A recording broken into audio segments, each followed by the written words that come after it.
اس میں ہمارے لیے بہت خاص سبق ہے۔ آج آپ دنیا میں رہتے ہوئے آپ چاہتے ہیں ہم گناہ سے دور رہیں، آپ چاہتے ہیں ہم برے کام نہ کریں، آپ چاہتے ہیں ہم بدی سے دور رہیں، لیکن بہت دفعہ ایسا ہوتا ہے وہی بدی ہم پہ غالب آ جاتی ہے، وہی گناہ ہم پہ غالب آ جاتا ہے۔ اس کی وجہ میں آپ کو بتانا چاہتا ہوں۔ یشوع لڑ رہا تھا جسمانی جنگ، موسیٰ لڑ رہا تھا روحانی جنگ۔ یاد رکھیں جب روحانی جنگ میں بندہ کمزور ہوتا ہے نا تو پھر وہ جسمانی جنگ میں بھی کمزور ہوتا ہے۔ یشوع کیسے جیتے گا؟ جب پیچھے روحانی جنگ میں موسیٰ جیتے گا، اور اگر موسیٰ ہار گیا روحانی جنگ میں تو یشوع تو پھر ہارا ہی ہارا ہے۔ تو یہ عزیزو بڑی خاص بات ہے ہمارے لیے یاد رکھنا ہے۔ اگر آپ روحانی جنگ میں ہارے ہوئے ہیں تو یاد رکھیں گناہ سے آپ کی جان نہیں چھوٹ سکتی۔ جیسے ابھی ہم بشپ صاحب سے سیکھ رہے تھے کہ یہ روز کی ہماری لڑائی ہے، گناہ پہ غالب آنا، جسم کی خواہشوں پہ غالب آنا۔ پولس فرماتے کیا ہے؟ میں ہر روز مرتا ہوں۔ تو یہ روز کا کام ہے، تو روز آپ اس پہ غالب کیسے آئیں گے اگر آپ روحانی جنگ میں فیل ہیں؟ یاد رکھیں کبھی بھی آپ جسمانی جنگ میں پاس نہیں ہو سکتے۔ یشوع کبھی بھی پاس نہیں ہو سکتا تھا اگر موسیٰ نہ جیتتا۔ موسیٰ تھک جاتا ہے، کئی دفعہ ہم بھی روحانیت میں تھک جاتے ہیں، دعائیں زیرو ہو جاتی ہیں، روزے زیرو ہو جاتے ہیں، بائبل سٹڈی زیرو ہو جاتی ہے، ڈھیلے پڑ جاتے ہیں، ہم غفلت کر جاتے ہیں، دعا نہیں ہم کرتے، ڈھیلے پڑ جاتے ہیں، چلو کل کر لیں گے دعا۔ جیسے میں نے پچھلا پیغام سنایا تھا، سچائی پہ سچائی کیا ہے؟ بلا نگاہ دعا کرو۔ تو اگر نہیں کریں گے، ڈھیلے پڑ جائیں گے، تو آپ اس کا مطلب روحانی جنگ میں اگر آپ فیل ہو گئے ہیں نا تو جسمانی میں آپ ہارے ہی ہارے ہیں، گناہ آپ نے کرنا ہی کرنا ہے۔ آپ کا دل کرے گا کہ میں نہ کروں گناہ، آپ اوپر اوپر سے سوچ رہے ہیں خدا نے اس بات سے منع کیا ہے میں نے یہ کام نہیں کرنا، لیکن آپ سے ہو جائے گا وہ کام۔ اس کی وجہ کیا ہے؟ آپ روحانیت میں کمزور ہیں، آپ دعا نہیں کر رہے، آپ خداوند کے ساتھ وقت نہیں بتا رہے، تو جسمانی جنگ آپ کبھی نہیں جیت سکتے۔ جسمانی جنگ جیتنے کے لیے پہلے روحانی جنگ آپ کو جیتنی پڑے گی۔ پہلے آپ کو اپنا دعا کا جو کنیکشن ہے وہ مضبوط کرنا پڑے گا، پہلے آپ کو خدا کے ساتھ اپنا ریلیشن وہ مضبوط کرنا پڑے گا، پھر آپ جسمانی طور پہ جنگ لڑیں گے۔ آپ آنکھوں کی خواہش پہ غالب آئیں گے، آپ جسم کی خواہش پہ غالب آئیں گے، آپ زندگی کی شہی پر غالب آئیں گے، آپ دنیا کی جتنی بھی برائیاں ہیں ان پہ تبھی غالب آ سکتے ہیں جب آپ روحانی جنگ میں غالب آئیں گے۔ تو یہاں سے ہم یہ دیکھتے ہیں کہ موسیٰ جو ہے اس کے ہاتھ جیسے ہی نیچے آتے ہیں یشوع شکست کھا جاتا ہے۔ اور پھر ہوا کیا؟ یہاں پہ آگے ہم اس بات کو جانتے ہیں کہ ہارون اور ہور نے کیا کیا؟ انہوں نے موسیٰ کو ایک پتھر کے اوپر بٹھا دیا اور انہوں نے اس کے ہاتھ پکڑ کے دونوں نے، ایک ہور نے ہاتھ اوپر کر لیا، ایک ہارون نے اس کا ہاتھ اوپر کر دیا، اس کا ہاتھ نیچے ہونے ہی نہیں دیا۔ اس کا مطلب پتہ کیا؟ اگر ہم ٹیم ورک کریں، مل کے آگے بڑھیں، تو اگر ایک بندہ ویک بھی ہو رہا ہے ہم اس کے لیے ہمت کا باعث بنیں، ہم اس کا زور بنیں، ہم اس کے لیے ترقی کا باعث بنیں، کیونکہ وائس کی کتاب میں لکھا ہے 1 سے 2 بہتر ہیں، ان کی محنت سے انہیں بڑا فائدہ ہوتا ہے۔ اگر موسیٰ کمزور ہو رہا تھا، موسیٰ کے ساتھ 2 بندے ہیں جو اسے تقویت دیں، جو اس کے ہاتھ اوپر رکھے۔ ہاتھ اوپر رکھنے سے مراد دعا میں رہنا۔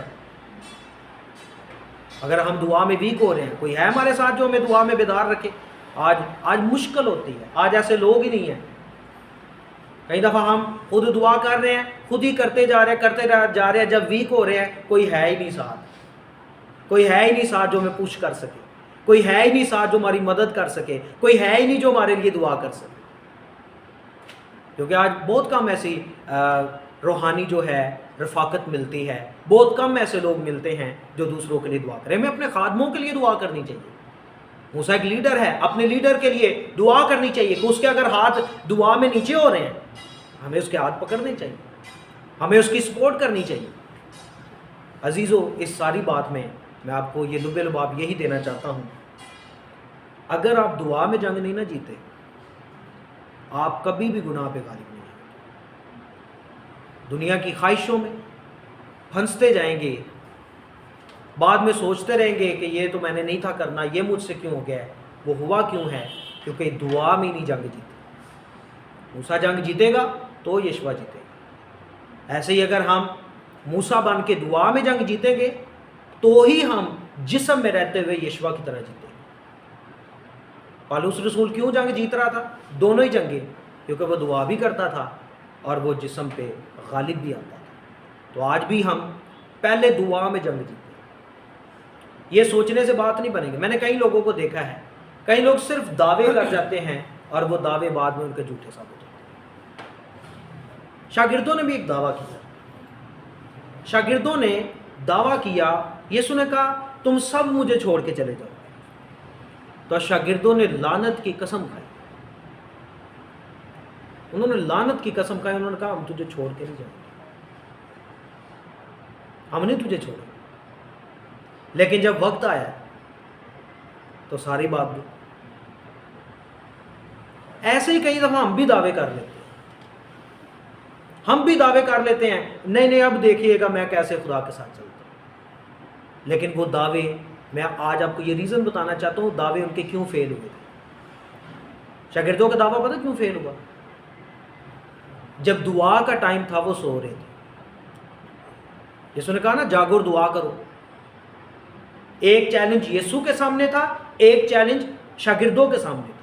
یسوع کے سامنے کیا چیلنج تھا؟ اس نے پوری دنیا کا کفارہ دینا تھا، پوری دنیا کو نجات دینی تھی۔ شاگردوں کے سامنے کیا چیلنج تھا؟ یسوع کہہ چکے ہیں کہ تم سب مجھے چھوڑ دو گے۔ ان سب نے باری باری یہ کہا گو یہ چھوڑ جائے میں نہیں چھوڑوں گا، سب نہیں بولا۔ اب یہ چیلنج تھا ان کے لیے کہ وہ چھوڑتے ہیں یا نہیں چھوڑتے۔ لیکن جب چیلنج آیا سامنے وہ فیل ہو گئے، شاگرد فیل ہو گئے۔ شاگرد کیوں فیل ہو گئے؟ وہ دعا کے وقت میں دعا کی جگہ پہ نہیں تھے، وہ دعا نہیں دکھاتے، دعا کے وقت سوئے ہوئے ہیں۔ تو میں آپ کو یہ بتانا چاہتا ہوں جب آپ ایسے دعوے کر لیں گے جھوٹے، وہ آپ کے دعوے کامیاب نہیں ہوں گے۔ اس کی وجہ اگر آپ دعا ہی نہیں کرتے، تو دعا کرنا ہماری زندگی میں بہت زیادہ ضروری ہے۔ جب ہم دعا کرنے والے بنیں گے، ہم جو بات منہ سے نکالیں گے خدا ہماری مدد کرے گا اسے پورا کرنے میں۔ آپ کو پتہ ہے یسوع نے جب یہ کہا، یسوع نجات کا منصوبہ لے کر آیا، لیکن ایک جگہ پہ آ کے یسوع بھی کمزور پڑ گئے۔ بدن میں رہتے ہوئے خدا نے یسوع کمزور پڑ گئے۔ لکھا ہے جب ان کا جو پسینہ ہے وہ خون کی بڑی بڑی بوندیں بن کے ٹپکنے لگا تو یسوع نے کیا کہا؟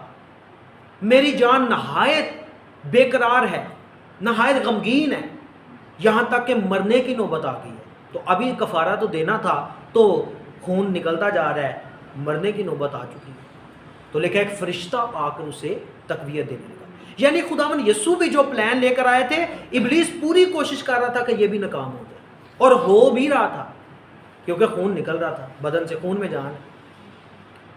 ابلیس کا پورا پلان تھا یہ منصوبہ ناکام ہو جائے، لیکن جب آپ دعا کریں گے خداوند یسوع کے پاس ایک فرشتہ آ کر اسے تقویت دینے لگا۔ ایسے ہی عزیزو جب ہم منہ سے کوئی بات نکالیں گے خدا فرشتے بھیج دے گا ہماری تقویت کے لیے کہ میرے بندے نے یہ منہ سے بات نکالی ہے، یہ پوری ہونی چاہیے۔ لیکن جب خالی دعوے ہوں گے شاگردوں کی طرح اور دعا کریں گے ہی نہیں، کون سا فرشتہ آئے گا ہمیں تقویت دینے؟ کون ہماری مدد کے لیے آئے گا؟ کوئی بھی مدد کے لیے نہیں آئے۔ اس لیے عزیزو ہماری جتنی بھی باتیں ہیں، ہمارے جتنے بھی دعوے ہیں، وہ کامیاب تبھی ہوتے ہیں جب ہم دعا کریں گے۔ موسیٰ نے دعا کی اور جنگ میں وہ کامیاب ہوئے، دونوں جنگوں میں وہ کامیاب ہوئے۔ اس لیے آج میرے لیے اور آپ کے لیے یہ لیسن ہے کہ پہلے ہم نے روحانی جنگ لڑی۔ اگر آپ چاہتے ہیں کہ دنیا داری سے الگ رہیں، اگر آپ چاہتے ہیں کہ ہم دنیا پر غالب آ سکیں، ابلیس کی کوفتوں پر غالب آ سکیں، پہلے آپ کو روحانی جنگ میں جیتنا پڑے گا۔ اور یہ جسمانی آپ آٹومیٹک جیتیں گے۔ آپ اس بات پہ غور کریں، کیا یشوع کے پاس ہتھیار کم ہے؟ ہتھیار تو وہی ہیں، پہلے کی طرح ہیں، ہتھیار پہلے کی طرح ہی ہیں، لیکن یشوع جیت نہیں پا رہا۔ وجہ پیچھے جو موسیٰ ہے وہ کمزور ہو گیا، موسیٰ کے ہاتھ نیچے آ گئے۔ ایسے ہی آپ جسم میں آپ سوچیں گے نہیں میں تو یہ کام نہیں کر سکتا، لیکن آپ اگر دعا میں ہار گئے نا آپ سے وہ ہو جائے گا، جیسے قائن سے ہو گیا۔ قائن کو بولا گیا، بتایا پہلے، گناہ تیرے دروازہ پہ دبکا بیٹھا ہے، اس پہ غالب آ، پر قائن نہیں غالب آ سکا۔ کیوں؟ وہ ویک ہے روحانیت میں، اس کا اسپرچول لیول مضبوط نہیں ہے اور وہ غالب نہ آ سکا۔ اور بائبل مقدس میں جس کی بھی ہم زندگی پر غور کریں، جس نے روحانی جنگ جیتی ہے وہی جسمانی طور پہ جیتا ہے۔ اگر روحانی جنگ میں آپ فیل ہیں، جسمانی جنگ میں آپ کبھی بھی نہیں جیت سکتے۔ آپ کو سمجھ آئیے بات؟ تو اس کو ہم سب نے اپنے ذہن نشین رکھنا ہے۔ ہمیں ہر روز یہ جنگ درپیش ہے، جب تک ہم زمین پہ ہیں ہر روز ہم نے جنگ کرنی ہے۔ ہر روز نئے سے نئے مسائل کا ہمیں سامنا کرنا پڑتا ہے، مشکلات کا سامنا کرنا پڑتا ہے۔ میں آپ کو گارنٹی سے کہوں گا، اگر آپ روحانی جنگ جیت رہے ہیں، اگر آپ دعا میں رہیں گے، آپ روحانیت میں کامیاب ہیں، آپ جسمانی جنگ میں کامیاب ہی کامیاب۔ یہ گارنٹی ہے کہ آپ کامیاب ہی کامیاب۔ لیکن اگر آپ روحانی جنگ میں ہارے ہوئے ہیں، آپ دعا نہیں کرتے، آپ روزہ نہیں رکھتے، آپ بائبل سٹڈی نہیں کرتے، آپ خدا کے ساتھ زیادہ وقت نہیں گزارتے، تو یہ بھی گارنٹی ہے کہ آپ جسمانی جنگ میں فیل ہیں، کبھی بھی نہیں جیت پائے۔ تو اس لیے ہمارے لیے ضروری ہے کہ پہلے اپنی روحانی جنگ میں مضبوط ہوں۔ پہلے نمبر پہ روحانی جنگ، اور روحانی جنگ دعا میں لڑی جاتی ہے۔ دعا میں ہمیں روحانی جنگ لڑنی ہے، اس میں پہلے ہم نے کامیاب ہونا۔ آپ کو سمجھ آئیے؟ اب ہم آگے بڑھتے ہیں۔ ہم نے بھی ایک ٹاپک کو سیکھا تھا، جھوٹ، یاد ہے؟ جھوٹ پہ ابھی ہم نے غور کیا تھا۔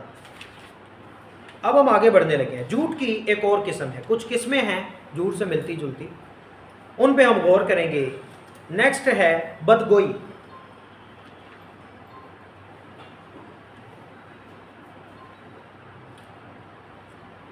بدگوئی، بدگوئی یا غیبت، دونوں لفظ ہیں اس کے لیے۔ بدگوئی یا غیبت، بدگوئی کسے کہتے ہیں یا غیبت کسے کہتے ہیں؟ اس کی ڈیفینیشن اپنے پاس لکھ لیں، لکھیں اپنے پاس۔ بدگوئی کسے کہتے ہیں؟ سوال لکھیں پہلے، بدگوئی کسے کہتے ہیں؟ اس کا جواب یہ ہے، بات کو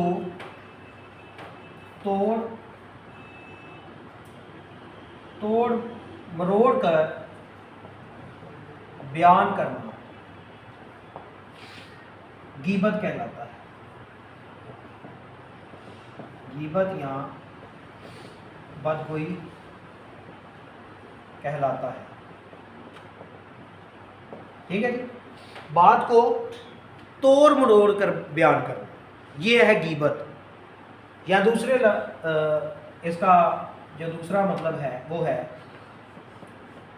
الزام لگانا۔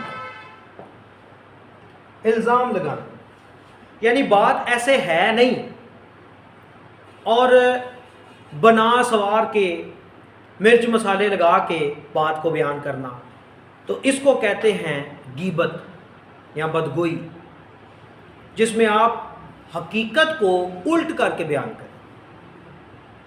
تو بہت دفعہ ایسا دنیا میں ہوتا ہے کہ ہم بات سنا رہے ہوتے ہیں لیکن جیسے کسی نے کی ہوتی ہے ویسے نہیں، ہم اپنے انداز میں سنا رہے ہوتے ہیں بات، تو اگلے بندے کو برا لگ جاتا ہے، وہ سمجھتا ہے اچھا اس بندے نے میرے بارے میں ایسے بات کی ہے، لیکن کئی دفعہ ہمیں پتہ ہی نہیں ہوتا کہ اس نے کس سینس میں کی ہے۔ میرے ذہن میں ایک بات آ رہی ہے، ایک میں نے بات پڑھی کہ وہ کسی نے بات لکھی تھی کہ مجھے اب صحیح سے وہ یاد نہیں ہے بات، اس میں اس نے کہا کہ رکو مت جاؤ، ایسے لفظ تھا، رکو مت جاؤ، حالانکہ اس میں کہا یہ جا رہا تھا کہ رکو جاؤ مت جاؤ، رکو مت جاؤ، پر سمجھنے والا نے سمجھا کہ کہا جا رہا ہے رکو مت جاؤ۔ یہ ہے سینس کہ سمجھنے والا جب غلط سمجھے تو سمجھنے والے نے غلط کیوں سمجھا کہ جیسا بولا گیا تھا ویسا بیان کرنے والے نے بیان ہی نہیں کیا۔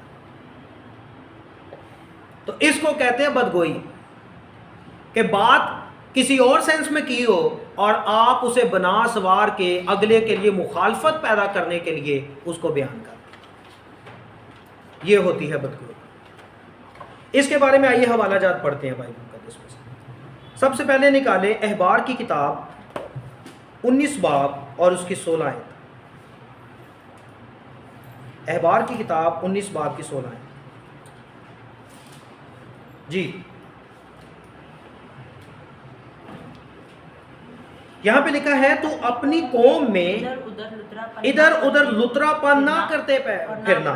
یہ لترا پن یہی ہے غیبت، یعنی بات کو جو ہے نا ہوا دینا اور لوگوں میں پھیلاتے رہنا. دوسرے لفظوں میں اس کو چگلیاں بھی کہہ لیں. تو اپنے قوم میں ادھر ادھر لترا پن نہ کرتے پھرنا. آگے اور نہ اپنے ہمسایہ کا خون کرنے پر آمادہ ہونا. آپ کو پتہ ہے یہ لترا پن کرنے سے بھی خون ہو جاتا ہے. یہ لترا پن کرنے سے، چگلیاں کرنے سے، بات کو بگاڑ کے توڑ مڑوڑ کے بیان کرنے سے بھی خون ہو جاتا ہے. رشتے ٹوٹ جاتے ہیں، جدائیاں بڑھ جاتی ہیں. جب بدگو لوگ جماعت میں ہو، قوم میں ہو، گھر میں ہو، رشتہ داروں میں ہو، جہاں کہیں یہ بدگوئی کرنے والے لوگ ہوتے ہیں، یہ جدائیوں کا باعث بنتے ہیں، یہ رشتوں کو توڑنے کا باعث بنتے ہیں. اور بائبل یہ ہمیں سکھاتی ہے، شرع یہ کہتی ہے تو اپنی قوم میں ادھر ادھر لترا پن نہ کرنا. یہ حکم ہے آپ کے لیے، ہم سب کے لیے. ہم بدگو نہیں ہونے چاہیے، ہم توڑ مڑوڑ کر باتیں بیان کرنے والے نہیں ہونے چاہیے. ایک اور آیت پڑھیں، یرمیہ 6 باب اس کی 26 آیت.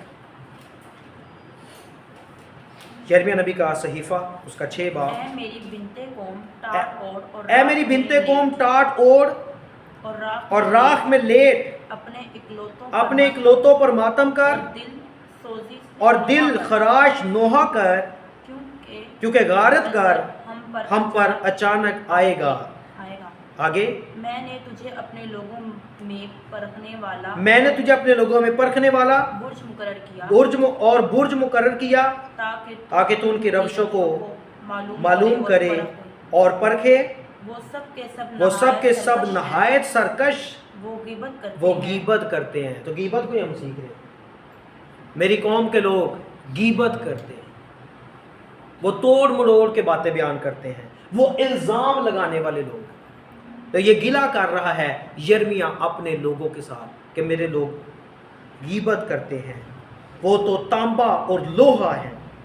آپ کو پتہ ہے یہ ایسا ہی بندہ ہوتا ہے جس کو کوئی آپیوں نے کوئی فرق نہیں پہ رہا ہوتا. انہوں پتا ہے جدائی ہوئے گی، تینہ دی آپس جو ہوئے گی، مینوں کی فرق پہ.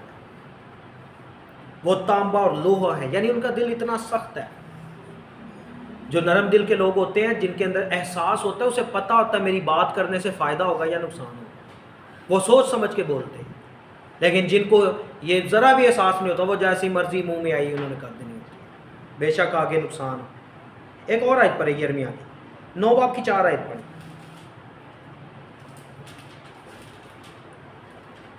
جی ہر ایک اپنے ہمسائے سے ہوشیار رہے اور تم کسی بھائی پر اعتماد نہ کرو، کیونکہ ہر ایک بھائی دغا بازی سے دوسرے کی جگہ لے لے گا اور ہر ایک ہمسایہ غیبت کرتا پھرے گا. ہمسایوں یہاں پہ بھائیوں سے بھی لکھا ہے خبردار ہو، اعتماد کسی پہ نہ کرو. ہر کوئی کیا کرے گا؟ دوسرے کی جگہ لے لے گا، دغا بازی سے جگہ لے لے گا اور اپنے ہمسایہ کو فریب دے گا اور سچ نہ بولے گا. انہوں نے اپنی زبان کو جھوٹ بولنا سکھایا ہے اور بد کرداری میں جان فشانی کرتے ہیں. یہ قوم کا حال ہے. یرمیہ اپنی قوم اسرائیل کے لیے یہ باتیں کہہ. پھر ایک اور حوالہ دیکھیں، حزقیل 22 باب کی 9 آیت.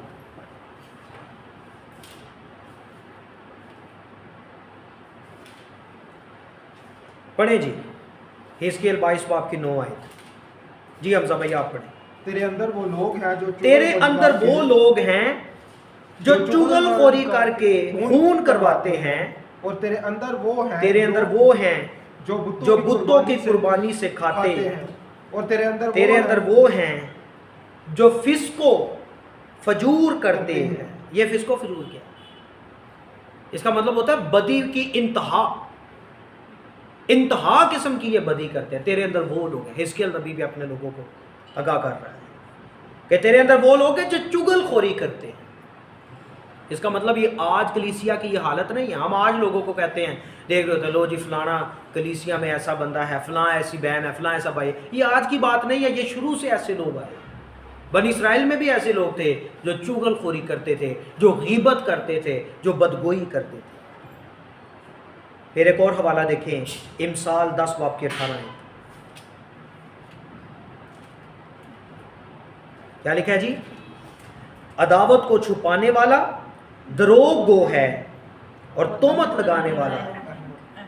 تو کیسی خوبصورت بات, یہ ہے حکمت کی بات کہ عداوت کو چھپانے والا دروغ گو ہے. درگزر کر دیا, اگنور کر دیا, عداوت کو چھپا لیا. لیکن احمق کیا کرتا ہے؟ احمق تہمت لگاتا ہے. تو غیبت کسے کہتے ہیں؟ بدگوئی کس کو کہتے ہیں؟ تہمت لگانے والے کو, الزام لگانا. احمق کا کام ہے الزام لگا دینا, چاہے اسے سچائی کا پتہ ہے یا نہیں پتہ, بس اس نے الزام لگا دینا دوسرے, فلاں ایسے ہے اور فلاں ایسے ہے. یہ بے وقوف لوگوں کی نشانی ہے, وہ الزام لگاتے ہیں.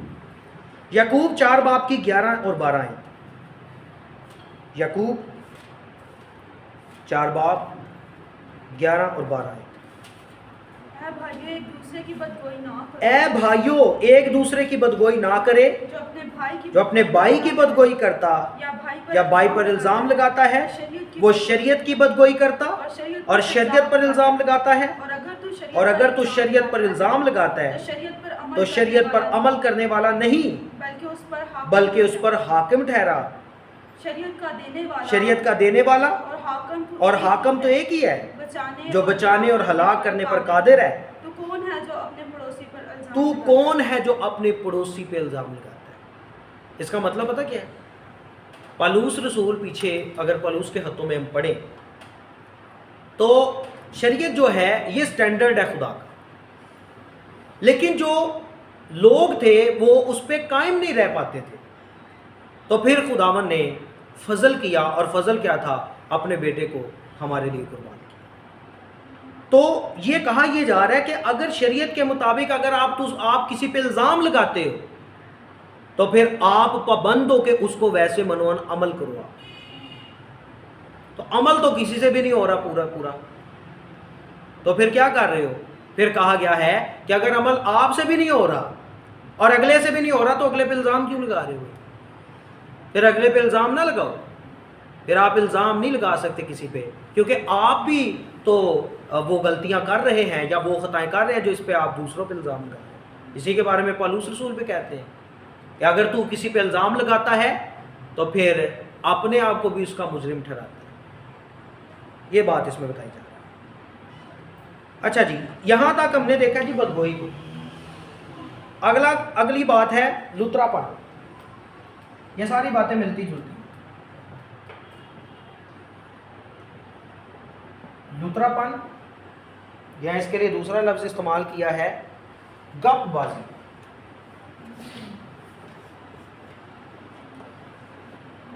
آپ نے اکثر ورڈ سنا ہوگا گپ چھوڑ, یہ گپے چھوڑ, یہ وہ والی بات ہے. یعنی اس کا بھی مطلب وہی ہے کہ سچائی نہیں بیان کر رہا, جھوٹ ہی بول رہا ہے. اس نے گپ چھوڑی ہے, کیوں؟ اس نے جھوٹ بولا ہے. اس کا یہی مطلب ہے. اور اس کا صحیح جو اوریجنل مطلب نکلے گا لکھ لیں, سنی سنائی بات آگے پھیلا دینا. لترا پن سے مراد سنی سنائی بات آگے پھیلا دینا. یعنی حقیقت کا پتہ نہیں ہے, بس جیسے سنی ہے ویسے ہی آگے گل توڑ دیتی ہے, اور تحقیق کی نہیں کہ یہ بات آیا کہ صحیح بھی ہے یا نہیں صحیح. آئیے اس کے حوالے دیکھتے ہیں. امثال کی کتاب 11 باب کی 13 ہے. جو کوئی لترا پن کرتا پھرتا ہے راز فاش کرتا ہے, لیکن جس میں وفا کی روح ہے وہ رازدار ہے. کیا ہم نے پڑھا جی؟ جو کوئی لترا پن کرتا پھرتا ہے, یعنی سنی سنائی باتیں آگے پھیلاتا ہے. یشوا, سنی سنائی باتیں جو آگے پھیلاتا ہے وہ کیا ہے؟ وہ راز فاش کرتا ہے, لیکن جس میں وفا کی روح ہے وہ رازدار ہے. تو جس میں وفا کی روح ہوتی ہے وہ رازدار ہوتا ہے. میں کئی دفعہ یہ بات لوگوں کو بتاتا ہوں کہ خدا کو آپ دیکھیں تو خدا کو سب کے عیب پتہ ہے کہ نہیں پتہ؟